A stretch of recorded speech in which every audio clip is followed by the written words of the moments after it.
So I got to start with the biggest complaint I have with the movie, and that is it's not 4 hours. I needed it to be longer. And I was asking Denis about deleted scenes, and he told me I'm never going to see them. So I'm asking you guys directly. What was the thing in the movie, part 1 or part 2 and part 2? Did you have any scene that didn't make the final cut that you're a little sad that didn't get in? Not in this one. I honestly think everything I shot is in there. In the first part, there was a sort of a training sequence with Lady Jessica. It was it began with a meditation, and there was a candle that we were practicing the voice on, and it was just a sort of eerie, almost psychedelic scene. And we both had, our costumes and even our hair, I think, was different than it was the rest of the film. It had all the hallmarks of something that was going to get cut, but it was just like I said, an eerie psychedelic scene that didn't make it in there. Yeah, I want to see that now. Yeah. I think most of what we shot is in the film.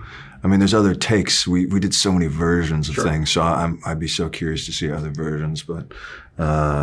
I love it so much, just as it is. Mm-hmm. Oh, no, it's fantastic. So one of the things I commend you both on in the fight scene between you guys is that I've seen so many action set pieces where there's a quick cut every millisecond and it makes me insane. Because it's clear that, what I love about your sequence is that you can see you guys, it's not every millisecond to cut. So can you sort of talk about the importance of doing it yourself and making it believable so the audience, believes in what you're selling?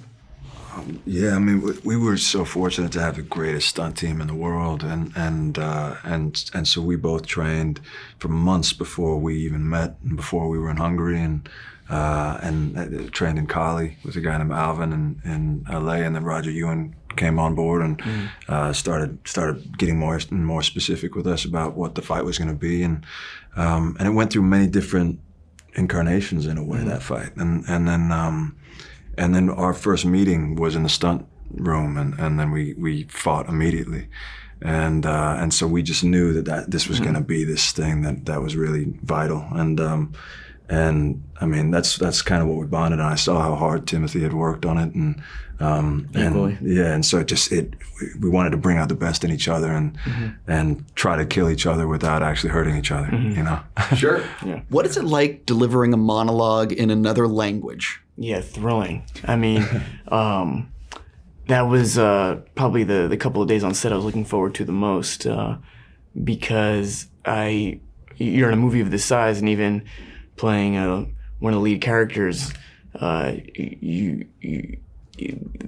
film and the story is so much greater than Paul in many ways, even if it's Paul's journey at the center of it. So on the days where it's really front and center, and where I've seen Austin, who shot the Gladiator sequence up front in the production schedule, and I see the playbacks of that and how amazingly he crushed it, and seeing Charlotte Rampling do great work in Lay Say Do in Florence, which he shot in Italy, and I'm like, okay, now I gotta step up to the plate here, and just incredibly affirming, and all the more bizarre to do it in a language that doesn't exist, and have it memorized in English too. We did it in English as well, but then he chose the Chicopsa, which I liked. I thought that was so much cooler, even if it's subtitled. I think it's just a stronger choice. 100%. Yeah. So your look in the film is very unique. How much did you want to leave set and just go to a coffee shop in that outfit, with the way you looked, and just be anonymous and just... So badly. How great would that be? I'm being completely serious. I would have wanted to leave set because also no one would realize it's you. No. Yeah, especially with the teeth and everything. Oh my God. Yeah. It's fantastic. So, and if you're really friendly. Yeah, super friendly. Tiptoe. Right. I actually want to ask an individual question. So you've played Willy Wonka, Paul Atreides, and you're about to play Bob Dylan. Which of those roles really, when you found out you were going to get them, really kept you up at night in terms of, oh my effing God, I'm about to do this? All three. There's something about when you embark on a story that is 100% original, and you're really shining your flashlight into the dark and just going. And Willy Wonka, Paul Atreides, and Bob Dylan, these are like dangerous characters to go near, because I said a lot on the Willy Wonka press tour, people are rightfully very protective of them because they already exist in a significant cultural, if not emotional place for many people, and they don't want you to go near it, Understandably. I feel like that about some roles.